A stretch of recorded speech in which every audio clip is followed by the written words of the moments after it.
నేను ఇప్పుడు చెప్పే ఈ 10 పనులు రహస్యంగా చేయండి. అందులో నెంబర్ 1, మీరు ఏది కొనాలనుకున్నా ఎవరికి తెలియకుండా కొనండి. నెంబర్ 2, మీ ఇంటి విషయాలు ఎవరితో చర్చించకండి, ఎందుకంటే తర్వాత మీరే పశ్చాత్తాపడాల్సి వస్తుంది. నెంబర్ 3, మీరు బహిరంగంగా అవమానించబడుతుంటే తీవ్రంగా ప్రతీకారం తీర్చుకోండి. ఒక్కటి గుర్తుంచుకోండి, మీ అవమానాన్ని ప్రచారం చేస్తే ఇతరులు కూడా అవమానించాలని ప్రయత్నిస్తారు.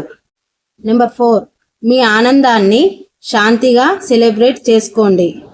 నెంబర్ 5, మీ సంపాదన గురించి అందరూ తెలుసుకోవాలనుకుంటారు. మీకు వీలైనంత వరకు రహస్యంగానే ఉంచండి. నెంబర్ 6, మీరు యోగా గురువు నుండి దీక్ష తీసుకున్నట్లయితే ఆ గురువు ఇచ్చిన మంత్రాన్ని రహస్యంగానే ఉంచండి. అది మీకు ఎన్నో ప్రయోజనాలను కలిగిస్తుంది. నెంబర్ 7, మీరు ఏదైనా మందులు వాడుతుంటే రహస్యంగానే ఉంచండి, ఎందుకంటే అది మందు గురించి వేరే వాళ్ళకి తెలిస్తే పని చేయదు అంటారు. అందుకే రహస్యంగానే ఉంచండి.